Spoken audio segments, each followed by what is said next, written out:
Só lembrar também que, agora que eu vi o Jean, eu lembrei ali.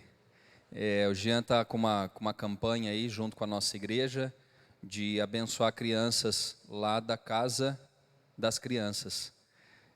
Fica ali no Heitor Rigon, Valentino Figueiredo, lá no final da Via Norte, do lado esquerdo ali.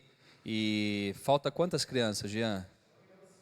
5 crianças apenas. Então, se você quiser ainda doar, você pega ali o nome da criança, a idade dela, você pode doar uma roupa, um calçado, uma cesta básica, aquilo que você sentir no coração, você pode procurar o Jean no final do culto e participar dessa campanha que a gente está fazendo. E também orar por essas crianças que precisam da nossa cobertura também de oração, tá bom? Então vamos lá, Hebreus capítulo 12. Eu quero falar um pouco hoje sobre perseverança em meio às provações. Capítulo 12 de Hebreus diz: portanto, também nós, visto que temos a rodear-nos tão grande nuvem de testemunhas, desembaraçando-nos de todo o peso e do pecado que tenazmente nos assedia, corramos com perseverança a carreira que nos está proposta, olhando firmemente para o autor e consumador da fé, Jesus, o qual, em troca da alegria que lhe estava proposta, suportou a cruz, não fazendo caso da ignomínia, e está assentado à destra do trono de Deus. Considerai, pois, atentamente aquele que suportou tamanha oposição dos pecadores contra si mesmo, para que não vos fadigueis, desmaiando em vossa alma. Senhor, fala conosco através da Tua palavra. Eu preciso de Ti. Eu sei que sem a presença do Teu Espírito, a mensagem se torna vazia. Portanto, eu me coloco na Tua presença, nas Tuas mãos essa noite. Coloco a Tua igreja que está aqui presencialmente e as pessoas que estão em casa ouvindo essa mensagem, essa palavra. Fala com cada um de nós. É o que pedimos e agradecemos em nome de Jesus.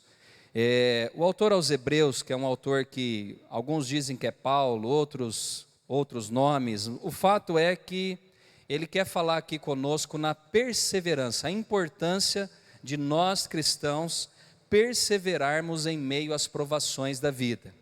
E ele começa aqui, o capítulo 12, versículo de número 1, dizendo que aquele que vive com Deus, ele tem uma nuvem de testemunhas.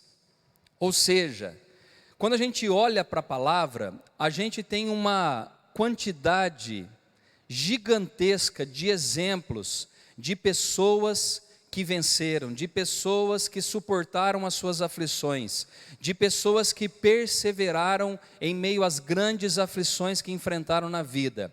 E ele vai dar o exemplo do próprio Jesus Cristo, que passou por grandes oposições e que morreu por mim e por você um dia na cruz. Mas o fato é que a primeira coisa que eu preciso aprender para perseverar em meio às provações da vida é que as pessoas do passado já enfrentaram o que eu estou enfrentando hoje. Ou seja, o problema não é novidade. O problema não é algo novo que eu e você enfrentamos no dia de hoje. Pessoas do passado, principalmente os testemunhos que nós temos da palavra de Deus, passou por situações iguais a nossas e talvez piores do que a nossa. E eu quero dizer a você que esses homens e mulheres, eles perseveravam, a maioria deles, e obtiveram a vitória em o nome do Senhor. E o que eu quero dizer então que nós precisamos entender que para perseverar, eu tenho que olhar para trás, eu tenho que olhar para essa nuvem de testemunhas à minha volta e saber que Deus fez milagres, mas Deus ainda faz milagres no dia de hoje. Há uma nuvem grande de testemunhos. Há vários exemplos que nós pegamos do Velho Testamento, do Novo Testamento, de homens e mulheres que obtiveram os milagres do Senhor em suas vidas. Então a primeira coisa que eu aprendo é que eu tenho essa nuvem que está à minha volta de testemunhas do Deus grande que eu e você servimos. A segunda coisa, o autor aos Hebreus ele diz: desembaraçando-nos de todo o peso e do pecado que tenazmente nos assedia.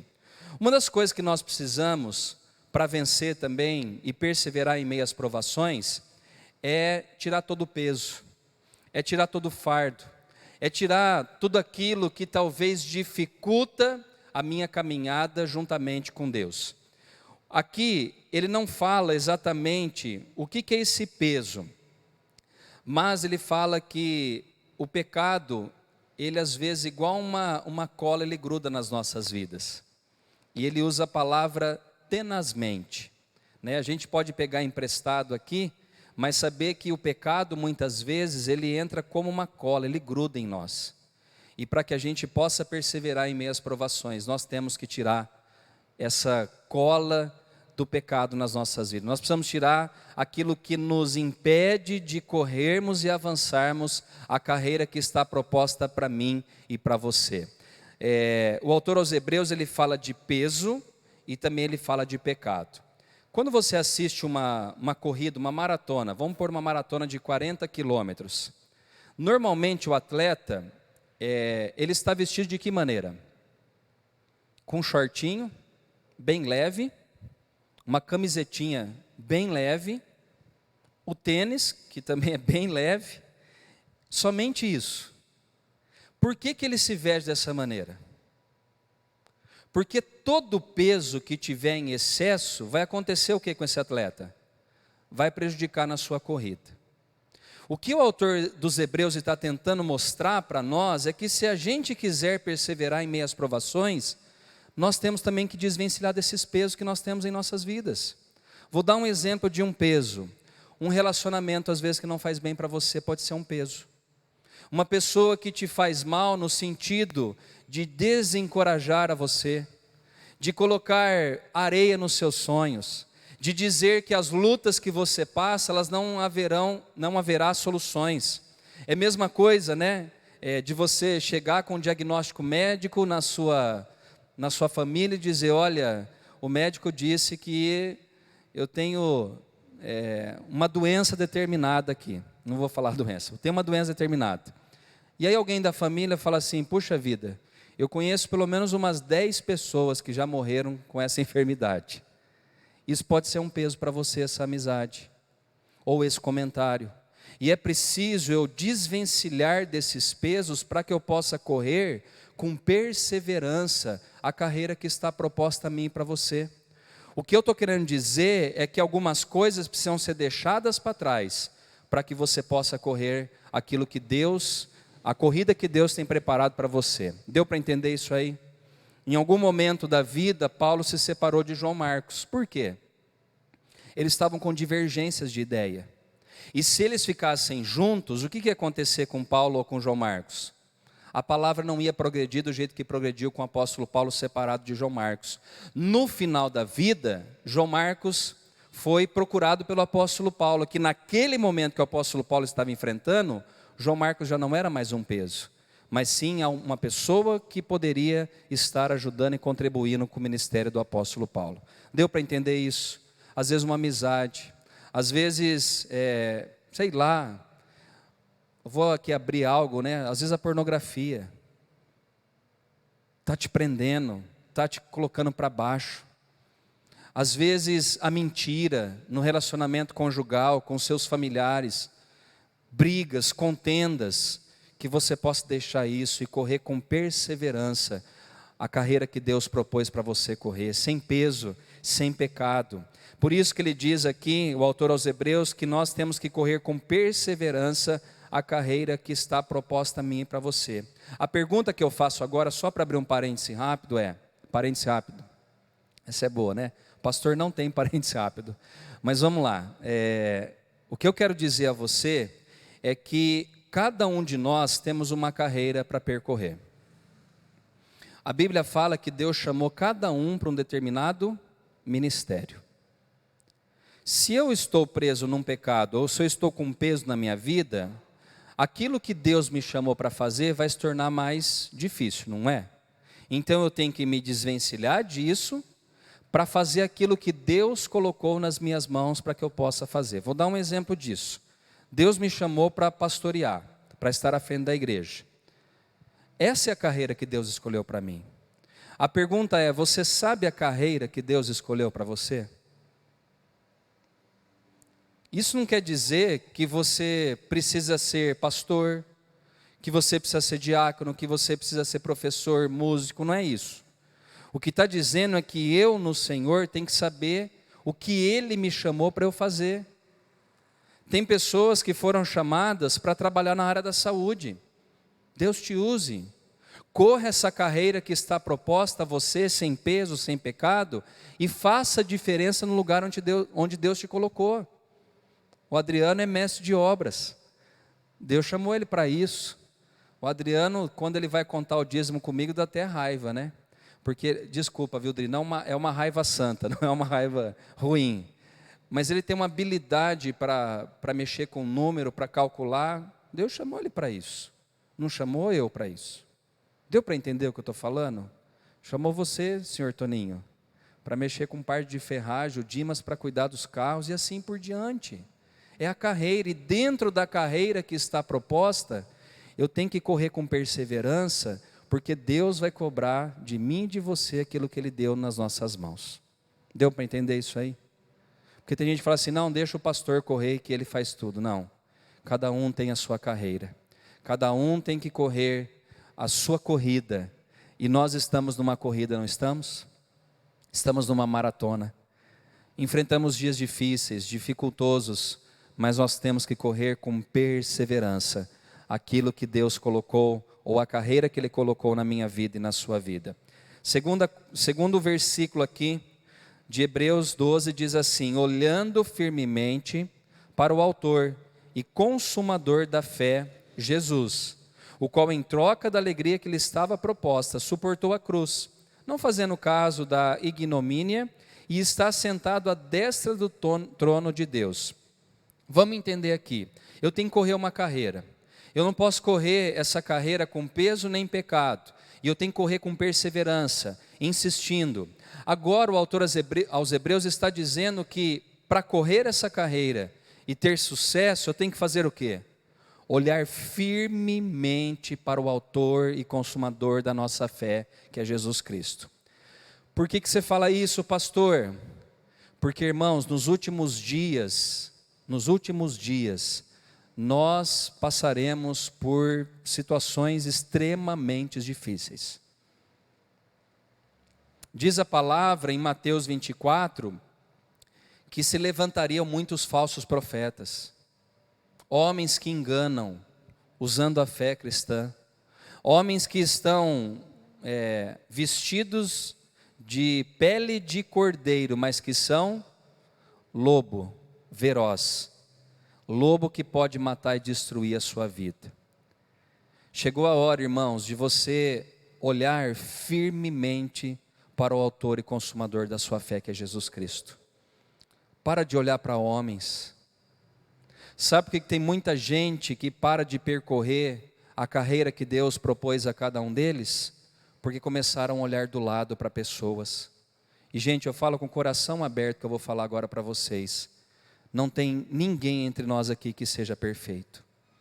Todos nós temos falhas. Todos nós temos pecado. E talvez o nosso pecado é pior do que a pessoa que está sentada do nosso lado. E uma coisa que nós precisamos aprender, eu acredito que eu, como líder, nós como cristãos, nós temos que dar exemplo. Só que o nosso exemplo maior é Jesus Cristo. Eu não posso colocar a figura de uma pessoa acima ou no mesmo patamar da pessoa de Jesus. Porque Jesus é perfeito, Ele não tem pecado. Jesus ele não errou com ninguém. E jamais errará, porque Ele é Deus. O que eu quero que você entenda é para que você continue correndo, para que você alcance o lugar que Deus tem para você, que é a eternidade. Você precisa olhar para o consumador da sua fé, que é Jesus Cristo. Ele é o autor da sua fé, Ele é o autor da sua vida. É para Ele que você deve olhar. Percebe, irmãos, que todas as vezes, quando os personagens bíblicos tiraram os olhos de Cristo, eles naufragaram na fé. Vamos dar um exemplo fácil aqui. O apóstolo Pedro. Quando Jesus veio andando por sobre as águas, e Pedro disse: Senhor, se és tu, manda-me ir ter contigo. O que Pedro fez? Desceu do barco e começou a andar ao encontro de Jesus. Diz a Bíblia que ele começou a olhar o quê? As ondas. Ele começou a olhar o tamanho das ondas. E quando ele começou a olhar o tamanho das ondas e tirou os olhos de Jesus, ele começou a fazer o quê? A afundar, a naufragar. Lembra dos 12 espias que foram espiar a terra de Canaã? Eles saíram todos animados de Israel. Nós vamos lá, de Israel não, né, gente? Eu não sei onde eles estavam aqui, mas eles saíram da onde eles estavam para espiar a terra de Canaã. Saíram felizes, foram chamados, cada um de uma tribo. E aí eles foram até Canaã. Quando eles chegaram a Canaã, os 12 olharam para a terra e disseram: a terra é boa. Terra verdadeiramente mana leite e mel. Os cachos de uva 2 homens precisaram carregar. Só que tem um porém, aquela terra é uma terra que é habitada por gigantes. E aí quando eles voltam para trazer o relatório ali dessa expedição, desse lugar onde eles foram espiar, eles falaram o que para Moisés? Moisés, a terra é boa, só que lá habita um povo gigante. E aos nossos próprios olhos, nós nos sentimos como gafanhotos perto daqueles gigantes. Sabe o que eles fizeram? Eles tiraram os olhos de quem? Do Senhor. Josué e Caleb fizeram o que e falaram? Fiquem quietos vocês, porque se Deus prometeu que aquela terra seria a nossa, Deus vai cumprir. Está vendo a diferença, irmãos? Ontem eu preguei na casa da irmã Cida, na reunião nossa das mulheres aqui, eu falei que nós precisamos andar pela fé, por aquilo que nós não vemos, mas aquilo que nós cremos. Eu olho para Jesus e eu creio pela fé que Ele está à frente da minha vida. Essa é a diferença. Então, quando eu estou correndo na carreira que está proposta, as dificuldades estão ao meu redor. As dificuldades dizem: você não vai conseguir, os obstáculos são grandes, as tempestades são gigantes, não vai dar certo, o vírus vai te matar, a doença vai te pegar, a economia está em crise, os problemas vão aumentar, e a gente começa a ter essas nuvens ruins à nossa volta. Só que a Bíblia fala: tira os olhos disso e coloca os olhos aonde? Firmemente na pessoa de Jesus. E se eu conseguir olhar somente para Jesus, eu vou vencer. O problema é que nós perdemos o foco facilmente da pessoa de Cristo. Vou dar um exemplo disso. Você sai hoje da porta para fora, animado, com fé, com o coração ardendo, dizendo: o Senhor está comigo, e aí você liga a televisão na sua casa. Primeira notícia do jornal. Já pensou? A primeira notícia: volta-se a quarentena, pastor Zé Roberto. Como que você fica com o coração? Agora é o fim novamente. Estava indo tão bem as coisas, agora que é minha empresa, agora que é meu trabalho, agora que é isso, agora que é aquilo. Aquele que serve a Jesus deve olhar para Ele e falar: Senhor, pode entrar de novo na quarentena. A gente não quer que entre. A gente não quer, que fique claro isso. Mas se eu estou com os olhos firmados em Jesus, pode voltar a quarentena, pode entrar cinquentena e vamos assim, porque nós estamos firmados com os nossos olhos e a nossa vida em Cristo. Esse é o segredo, irmãos. O segredo não é o governo X, Y, direita, meio, esquerda, não. O segredo nosso, daquele que anda com Deus, é estar firmado com os olhos em Cristo Jesus. Porque, irmãos, desde quando eu me entendo por gente, o Brasil vive em crise. Eu estou mentindo? Quando eu nasci, pastor Zé Roberto, em 78, como que era a economia do Brasil naquela época? Terrível.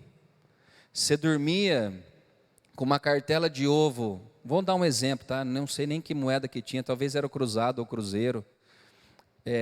Você dormia com uma cartela de ovo a R$1, no outro dia acordava com R$2,50, 4, 5, 6. E eu quero dizer a você, que desde quando eu me entendo por gente, Deus supre as minhas necessidades. Meu pai chegou a passar antes da morte por situações financeiras dificílimas. Meu pai tinha uma dívida quase que impagável no banco. E eu vi meu pai falecer de câncer com 53 anos de idade. E minha mãe tocar a casa, sustentando 3 filhos. O mais velho, meu irmão, eu e a minha irmã mais nova. Eu quero dizer a você que nunca faltou pão na minha casa. Mesmo depois que meu pai morreu. Sabe por quê? Porque minha mãe naquela época, ela decidiu olhar firmemente para Jesus. E eu já falei aqui uma vez, que quando meu pai estava deitado numa cama com câncer, chegava irmãos da igreja presbiteriana, quadrangular, às vezes nem sabia de que igreja que era. Um chegava com Yakult, o outro chegava com uma panela de arroz, o outro com uma panela de feijão. E quando eu vi, o sustento estava sobre a minha casa. E eu nessa época estava afastado de Cristo. E quando meu pai morreu, o Espírito de Deus falou assim: você volta para Jesus, porque o mundo não é o seu lugar. Eu saí das drogas, saí de tudo que eu estava embaraçado. Esses pesos, pecados, eu estava vivendo naquele momento. E de lá para cá, eu só tenho visto milagres de Deus acontecendo na minha vida e na volta também da minha vida da minha esposa. Milagres. Milagres, irmãos. Eu falei ontem no grupo de oração que em meio à pandemia que nós enfrentamos, Deus levantou pessoas de outros estados para abençoar a nossa igreja. Levantou pessoas que nem membros são da nossa igreja para nos ajudar. Pessoas que nos conhecem pouco tempo. E aí você fica pensando, sou eu? É o pastor Zé Roberto? São os irmãos da igreja? Não. É Jesus que faz isso por mim e por você. Você fala, mas pastor, teve igreja que fechou. Irmãos, cada um está vivendo de acordo com a sua fé. Aí uma irmã virou ontem e falou assim: graças a Deus que o prédio é próprio lá, né, pastor? Eu falei, graças a Deus, irmã. Mas se não fosse, Deus vai sustentar também. Porque a obra é dele. O que eu quero dizer a você é que você não serve a mim, você serve a Jesus. Ele é o autor e consumador da sua vida, da sua fé. E chegou a hora de nós andarmos não firmado mais em pessoas, mas firmado na palavra, olhando para Jesus, dizendo: meu mestre é Ele, eu vou acompanhar esse meu mestre. Sabe por que eu devo acompanhar Jesus? Porque a Bíblia diz que em troca da alegria que estava proposta a Ele, Ele suportou, sabe o que? A cruz. Ele era Deus aqui na terra. Por isso que a gente entende aquele texto de Filipenses capítulo 2, que fala que Ele abriu mão da sua glória, assumiu a forma de servo, e Ele foi obediente até a morte de cruz. Sabe para quê? Para que hoje eu estivesse aqui, você estivesse aqui ouvindo essa palavra, para Deus dizer: olha, eu suportei, você vai suportar também. Persevera. Está difícil? Persevera. Está complicado? Persevera. As coisas estão difíceis à sua volta? Persevera. Porque Jesus é o nosso maior exemplo. E hoje Jesus não é coitado mais. A Bíblia fala que Ele está sentado à destra de Deus Pai. E Ele intercede por nós aqui na terra. E para finalizar essa mensagem, vamos para o versículo de número 3. E eu já vou encerrar. E depois orar pelos pedidos. Vamos lá. Considerai, pois, atentamente aquele que suportou tamanha oposição dos pecados contra si mesmo, para que não vos fadigueis desmaiando em vossa alma. Agora o autor aos Hebreus, ele fala que, primeiro ele falou que nós temos que desembaraçar do peso, se atentar para a grande nuvem de testemunha à nossa volta. Ele falou para a gente olhar firmemente para Jesus. E no fim, agora ele fala: considerai atentamente aquele que suportou tamanha oposição dos pecados contra si mesmo, para que não vos fadigueis desmaiando em vossa alma. Ele está dizendo que eu tenho que olhar para Jesus, e eu tenho que entender que esse Jesus, Ele suportou tudo que Ele suportou, sabe para quê? Para fortalecer a mim e a você. Por isso que Ele diz assim, que para que eu e você não nos fadiguemos e também não nos desmaiamos, né, na nossa alma. Ou seja, não anda desanimado. Olha para aquilo que Jesus fez e se anime, irmão. Tem gente que quebra uma unha e já quer abandonar o evangelho porque quebrou uma unha. Tem gente que teve um problema aqui entre nós, no nosso meio, um irmão que olhou torto, outro que olhou reto. Vou parar já de seguir a Jesus, eu não aguento ver mais homens fazer isso. Irmãos, Jesus suportou a cruz por mim e por você. Você já pensou se Jesus estivesse ali pendurado na cruz e falasse assim: olha, Fernando, que papelão, hein? Estou aqui, por sua causa. Você não anda correto, você faz um monte de coisa errada. Tem aqui agora que morrer por causa dos seus pecados. Já pensou se Jesus fizesse isso? Jesus suportou a cruz para que hoje você não se afadigasse e não desmaiasse diante das lutas que você está passando, mas que você se fortalecesse e dissesse: vale a pena servir a Jesus. A luta é grande, os problemas são difíceis, mas vale a pena seguir a Jesus. Não é isso, dona Hilda? Vale a pena servir a Jesus. Mesmo com as dores, com as dificuldades, vale a pena servir a Jesus. A gente pega essas irmãs mais velhas com todo o respeito, e você vê o exemplo de fé dessas mulheres, que muitas delas sustentam às vezes uma casa, com um salário e meio, 2 salários mínimos por mês, e você não vê essas mulheres reclamando. Jesus enfrentou muito mais para dizer para você: filho, não desmaie por causa dos problemas que você está passando, não fique cansado.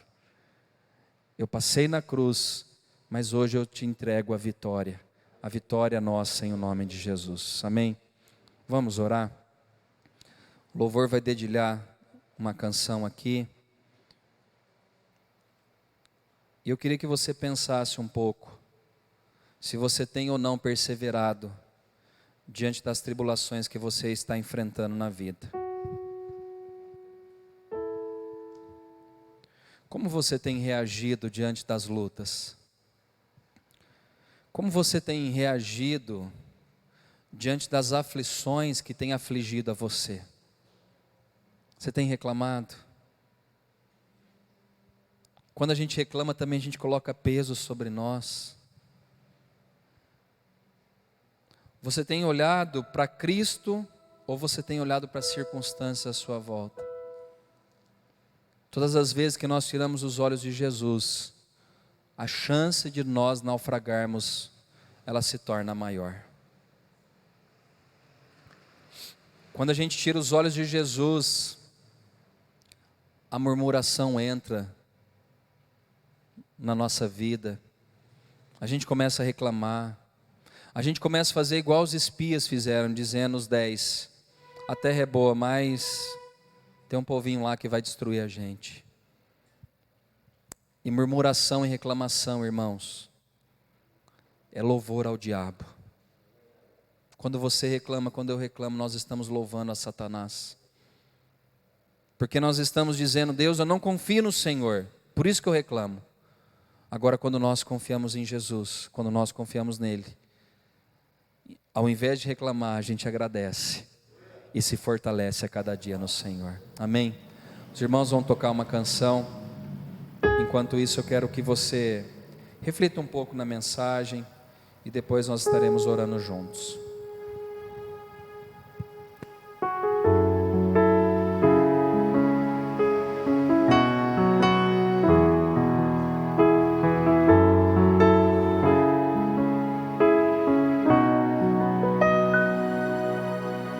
Se o sol se pôr e a noite chegar, tu és quem me guia.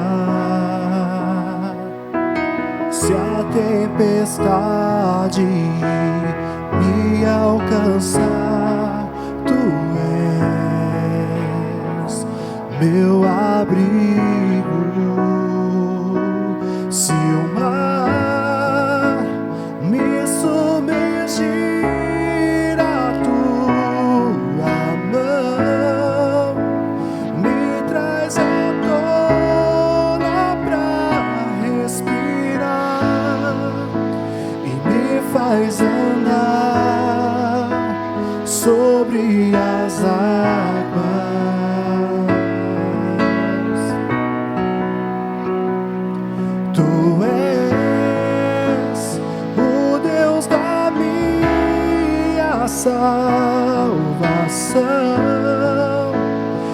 és o meu dono, minha paixão, a minha canção e o meu louvor.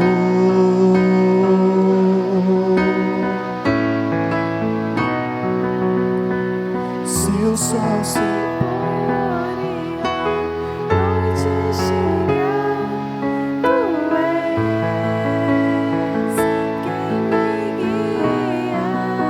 mesmo que a tempestade, se a tempestade tu és meu abrigo. se o mar me submergir, a tua mão me traz à tona pra respirar e me faz andar sobre as águas.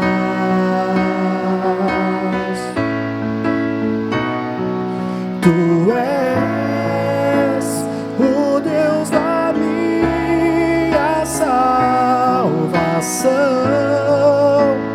és o meu dono, minha paixão, a minha canção e o meu louvor.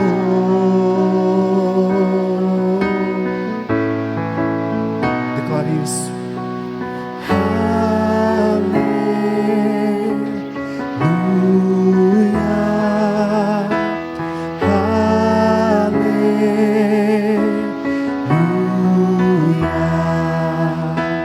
Mesmo diante das lutas, declaramos aleluia. Mesmo diante das dores, nós declaremos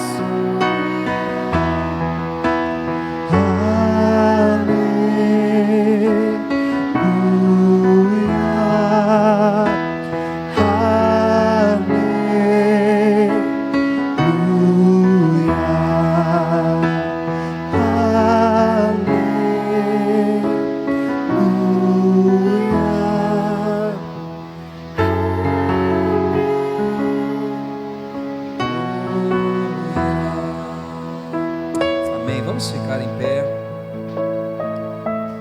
Enquanto nós cantávamos essa canção, Deus colocou algo no meu coração, que o peso pode ser também a incredulidade. A incredulidade, ela pode se tornar um pecado na sua vida. A incredulidade é você duvidar e talvez não acreditar naquilo que Deus falou na sua palavra e falou para você.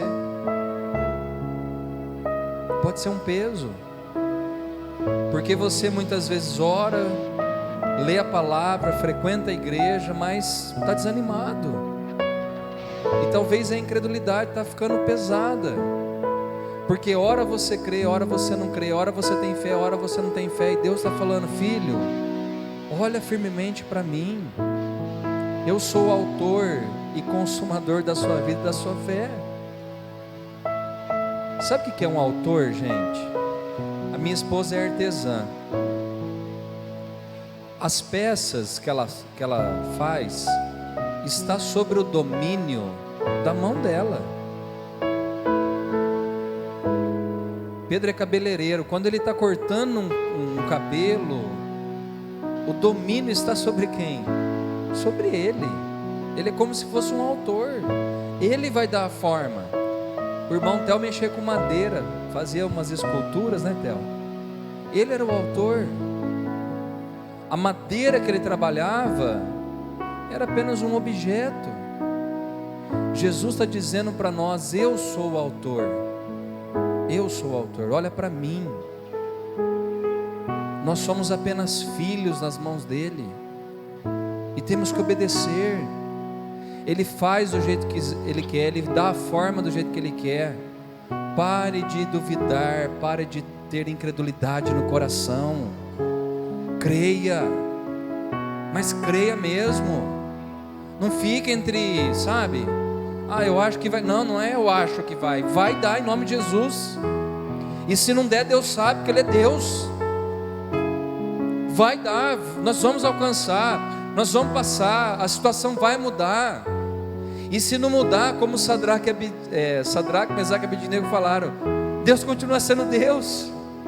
Ele não desocupou o trono dele quando as coisas não saem do jeito que eu quero.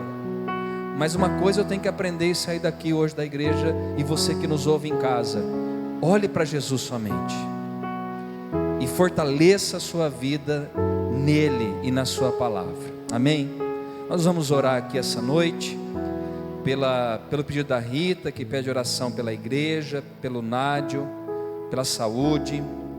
O Nádio pede oração pela família também, pela Rita, pelos filhos, pelo Raul que está com Covid, a Neuza. O Dimas pede oração pela libertação e cura da Dona Mercedes, Alexandre, Edivaldo, Camila, Raul, Mara, Graziela e pela própria vida dele. A minha esposa pede oração pela sua saúde, pela saúde da tia Rosa, do tio Nilson, pelo pai e pelo irmão dela, Marcos. E eu peço por você, meu amor. A Thalita Soares pede oração pela família dela e pelos pais, pela saúde do Nani e da Silvana. Manuel pede oração pelos familiares, amigos, pastores, pelos responsáveis que estão lutando aí para que ache a vacina, a cura. A Del pede minha sogra pede pela irmã dela, da Rosa. A nossa tia caiu lá em São Carlos, irmãos, e quebrou o ombro aqui. Ela teve um tombo e quebrou o ombro, está para passar também por cirurgia. E a Silvana Galo pede por fim pelo filho e pela sua família, e agradecer também ao Senhor por todo o sustento que Ele tem trazido na vida dela. Vamos orar para finalizar. Pai, obrigado, Deus, pela Tua palavra, pelos louvores. E agora nós apresentamos esses pedidos diante de Ti, esses pedidos que nós aqui já falamos, já que anunciamos. Nós queremos agora clamar para que o Senhor coloque a Tua mão de poder. Ó Deus, que o Senhor possa estar sustentando, fortalecendo, que o Senhor possa estar enviando cura às pessoas que precisam de uma palavra de cura, que o Senhor envie libertação para aqueles que necessitam de libertação, que o Senhor envie restauração às vidas, às famílias, e que o Senhor quebre toda a fortaleza do mal. Destrói, ó Deus, toda ação do inimigo contra a nossa casa, a nossa família, a nossa igreja, a nossa sociedade, ó Deus, e que o Senhor coloque a Tua mão de poder sobre cada um de nós, sobre os nossos familiares, sobre cada pedido que foi lançado a Ti. Nós entregamos nas mãos do Senhor. E agora, Pai, o que nós fazemos é confiar, descansar em Ti e continuar olhando firmemente para o autor e consumador da nossa fé, Jesus Cristo nosso Senhor. Ó Deus, se alguém entrou aqui desanimado, ou está assistindo em casa essa live desanimado, fortalece esse coração, Pai. Tira todo desânimo, tristeza, angústia, vai embora em nome de Jesus. E que esse coração possa transbordar a alegria do Senhor, e que o Senhor complete a boa obra do Senhor em cada uma das nossas vidas. Pai, oramos a Ti por esses pedidos, por cada irmão que aqui está, por aqueles que estão nos acompanhando, e que o Teu amor, o amor do Pai, a graça do Filho e as consolações do Espírito sejam sobre nós hoje, para todos sempre. Amém e amém. Deus abençoe, um ótimo final de semana para vocês. Amanhã a gente tem entrega de marmita. Quem quiser vir, a partir das 6 horas a Neila já está aí, e tem a programação final de semana inteira também. Que Deus abençoe vocês em nome de Jesus.